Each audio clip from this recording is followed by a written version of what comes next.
Weekender पे चर्चा के 18वें एपिसोड में मैं आपका होस्ट चिरायु भट्ट आपका हार्दिक स्वागत करता हूं। अब तक आपने हमें जो प्यार और स्नेह दिया है वो आगे भी बरकरार रहेगा, यही उम्मीद करके आज मैं एक जबरदस्त पैनल डिस्कशन के लिए आपको ले जा रहा हूं। जैसा कि आप लोग जानते हैं, भारत के वजीर आजम ने नरेंद्र मोदी ने रिसेंटली में जो फ्री ट्रेड एग्रीमेंट हुआ है ऑस्ट्रेलिया और इंडिया के बीच में, उसे एक बहुत ही वाटरशेड मोमेंट कह के डिस्क्राइब किया है।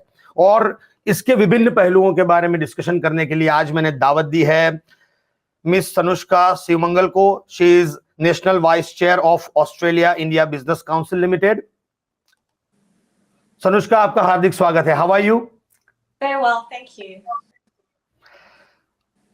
आज हमारे साथ प्रोफेसर राहुल सैन भी जुड़ रहे हैं। He is senior lecturer school of economics AUT। Sir, आपका हार्दिक स्वागत है। Thank you, Chirayu. Thanks for having me. And we will also have Al Retre, chair of India New Zealand Business Council. Kia ora and hey, namaste. Good to be on. Thank you.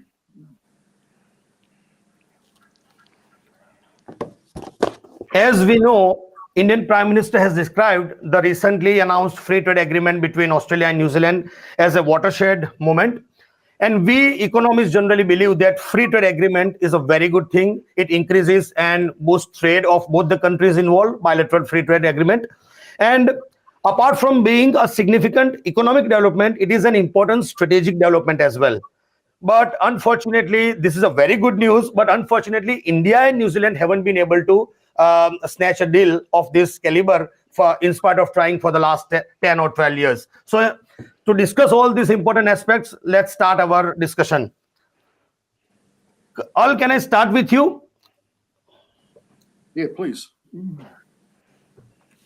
The deal between Australia and India took around 11 years, negotiation of 11 years. But at last, they were able to snatch the deal. Why can't New Zealand and India do it? It's a good question. And look, I don't think any of us here know what all of the moving parts to this are. Look, we can clearly see that there are enormous strategic and commercial synergies between Australia and India. Some of those just don't exist with New Zealand and India. So you would have to say, if you were looking, at the most attractive bride for a trade marriage, Australia, is in a very, very strong position. And look, we're enormously proud of our Australian cousins pulling off this trade deal. And I know how much work they put into it. Yes. Their trade diplomacy has been outstanding. They put a lot of resources into that relationship with India, and look, hey, we can learn something from that. Definitely. Sanushka, Indian Prime Minister has described the new deal between India and Australia as a watershed moment. Why is that? Thank you. Thank you for the question.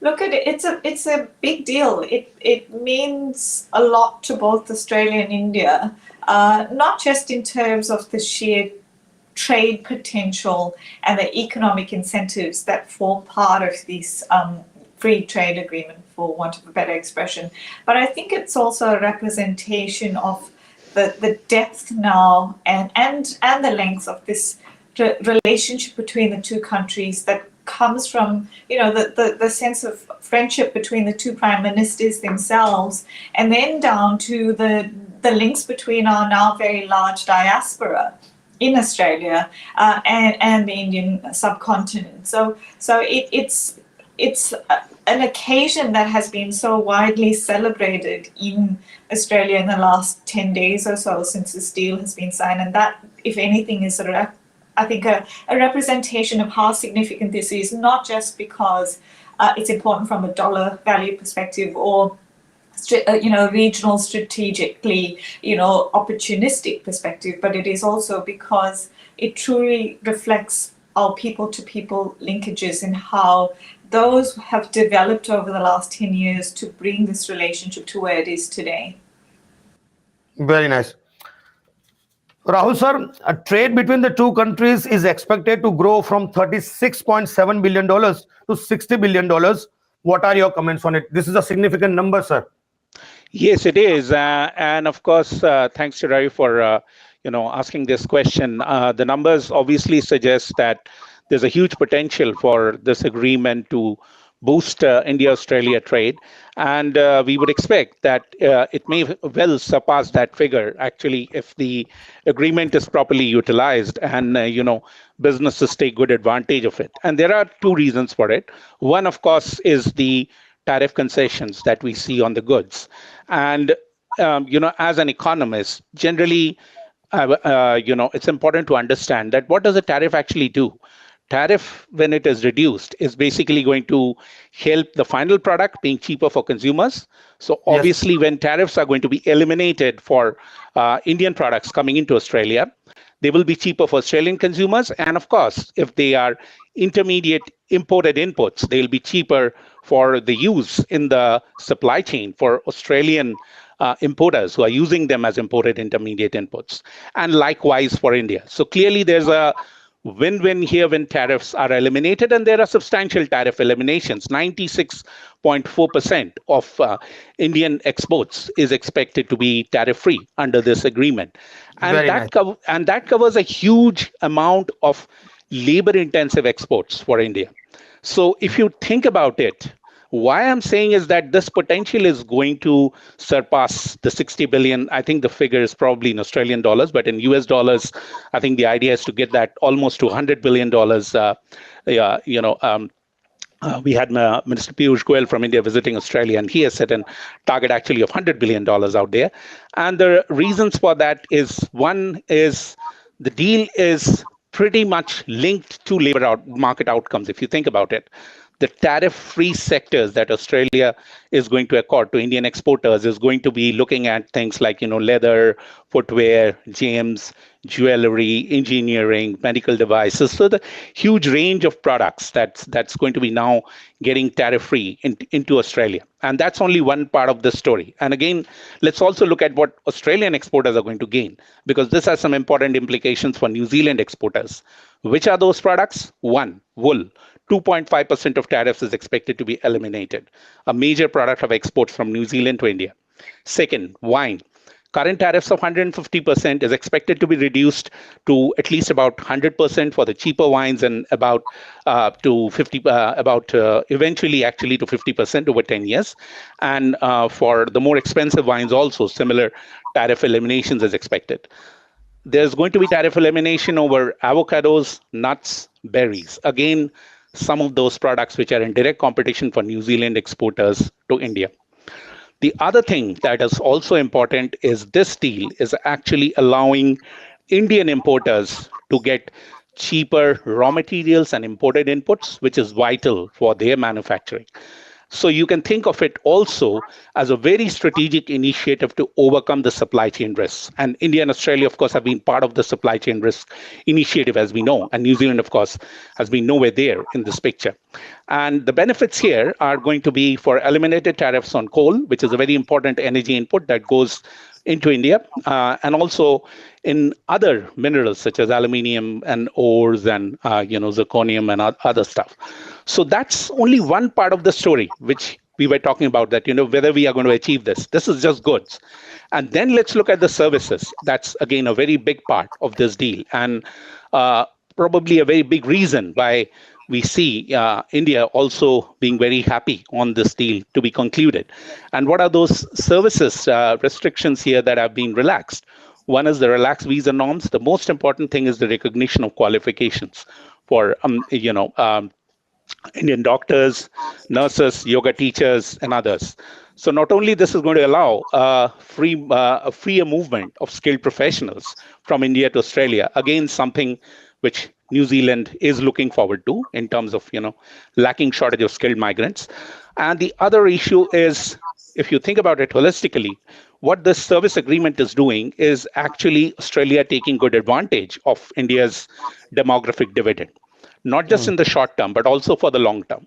Demographic dividend means population, yes. So you can very clearly see that, from both these fronts, whether you look at tariffs and also the services relaxations that have been announced in this agreement, there is a clear potential for this agreement to, I think, reach beyond its current potential that it's being estimated. And let's remember that this is only an interim free trade deal.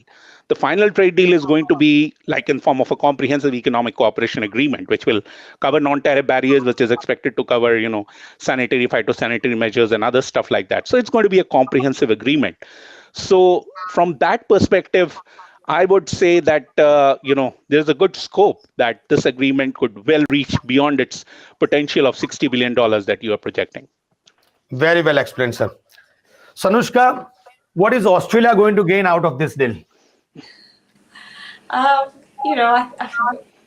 think Rahul outlined quite a bit of the quantitative, tariff measures that have been put in place as part of that deal. But I think key in terms of from an Australia-India business perspective is literally the opening of the doors and the provision of the economic incentives through this agreement to encourage more two-way trade and two-way business in a way that hasn't been as accessible before. In terms of from the measures that are being put in place under this agreement in terms of the recognition of qualifications of Indian professionals and students, that's quite groundbreaking when you think about how translatable certain professions are. So medicine, for example, and the ability to, as an Indian doctor, to have your qualifications recognized by Australia and to be able to come in and have the same work rights based on those qualifications. I think that's quite important both for Australia and for India, just because that two-way mobility that has been, quite lacking, if I'm being honest, in the recent past, is now going to be overwhelmingly, I think, switched the other way. And I think through that is going to come things like innovation and an opportunity for both countries to leverage off the strength of our people to achieve some of those outcomes. So I think, apart from, again, as I think I've said before, the sheer dollar numbers in all of this, I think it's the true potential and the true advantage and opportunity that's going to come out of this agreement is really going to be watching people take advantage of the many incentives that are being put in place under this agreement and advancing their own businesses and then, of course, the relationship through that. Very nice. Very well explained. Al, what lesson can New Zealand learn from this deal? Hey, I'd say first at a high level, we know anyone involved with business with India knows that India is not just a transactional country; it's also businesses based on relationships as well. Yes, and that's just look. Hey, some of that sort of soft diplomacy stuff is really, really important in this. I think all of us have been very frustrated, frankly, in New Zealand that, the border closures, the lack of mobility, being able to bring staff over that we want to train in New Zealand or for New Zealand businesses here, actually bringing the talent in. Those are small obstacles which all individually aren't much, but collectively add up, to significant frustration. And look, I think we've got to demonstrate as a country, that we really value India and its people. That's one of the things that we learn. I think that's what Australia has done much more thoroughly than we have done. At an individual business level, there's a lot of effort going on, but I think we have to learn from that hey, this is not just about what India can do for New Zealand. It's also about what New Zealand, can do for India. And when you get that very, very firmly embedded in people's minds that this is about a partnership, this is about joint benefits, not one way, then I think the conversations around some of the difficult stuff become a lot easier. When do you see all this kind of development taking place between New Zealand and India? How many more years will it take? Well, this is a very Yeah. Hey, look, no one knows the answer to that, but what I do know is that that dialogue is gaining momentum. It's gaining momentum in the business community. It's gaining momentum in our diplomatic community as well. That how they've approached things historically, just looking at trade deals on the basis of comparative advantage, for example, and the benefits from that, which are undeniable, is not enough. It's not enough when you're dealing with India, which it is very, very sensitive in some trade areas, and we have to respect that. It's also got that inherent feature to it. Australia and India look like friends, and India does business with its friends. And I think we've got to demonstrate just how aligned we are with India in so many ways, and look, removing some of those small barriers that we all are frustrated about at the moment would be a good start. And we can do that without a free trade agreement, but it's a step towards building that relationship that you need to sign the contracts in the end. Very nice. I want final comment from all three of you before I wrap up my discussion.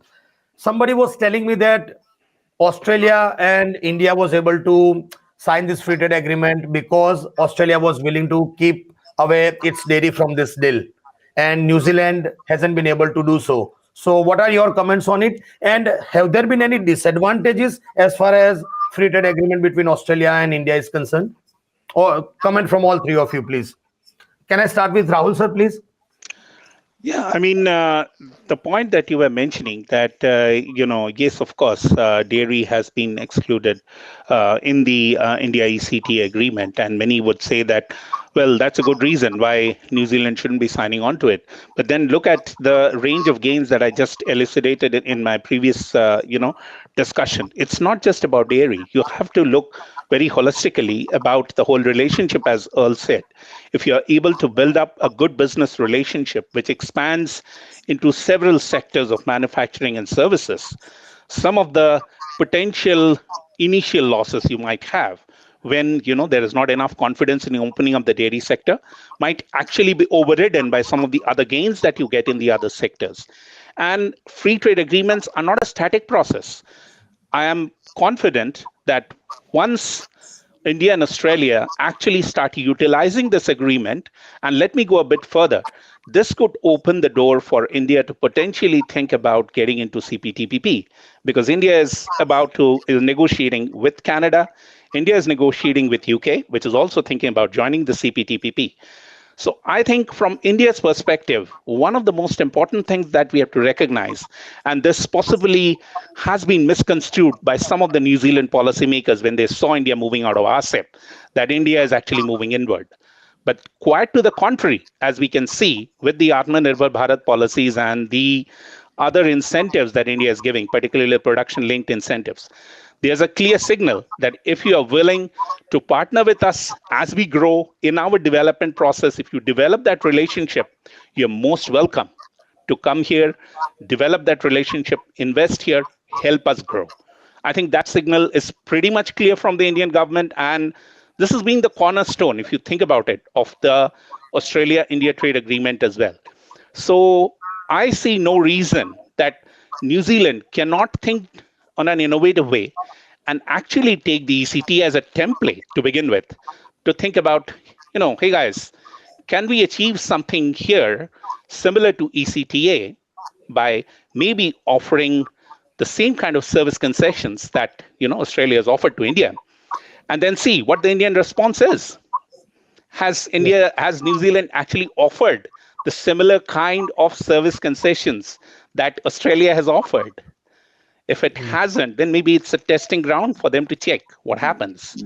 Because mind you, from India's perspective, India has always seen its comparative advantage in services trade, and it's continuously seeing that those countries which are opening the doors to India's services trade is going to be beneficial for its long-run growth. So it's a win-win thing. So India is obviously going to be interested in partnering where it sees a long-term benefit. And that's exactly what has happened with Australia. 11 plus years have been invested in that relationship. There was a strategic economic document on India-Australia relationship moving towards 2035, what they wanted to achieve. Did we have such kind of a strategy in mind from the New Zealand policymakers? Has there been an India economic strategy? As far as I remember, I don't see that kind of a document. So I think New Zealand needs to view this relationship differently with India, as well as mentioned. It is not transaction oriented, it is relationship oriented. And once we build up those relationships, the trade agreement is bound to come through, because there are clearly big synergies here between India and New Zealand. And the Indian community here is contributing to about $10 billion to New Zealand GDP, which is not a less amount, and which has not been missed by the Indian government for sure. So I think from the Indian perspective, they are probably just waiting to see what New Zealand policymakers can probably offer. And let me very clearly say, in economic terms, New Zealand is going to face a trade diversion. And by trade diversion, I mean to say that New Zealand is going to be now directly competing with a lot of products going from Australia into the Indian market, and Australian exporters are going to gain at expense of New Zealand exporters till the time there isn't an agreement that is actually signed between New Zealand and India. So in the short term, there are clear concerns so far as trade diversion is concerned in this agreement.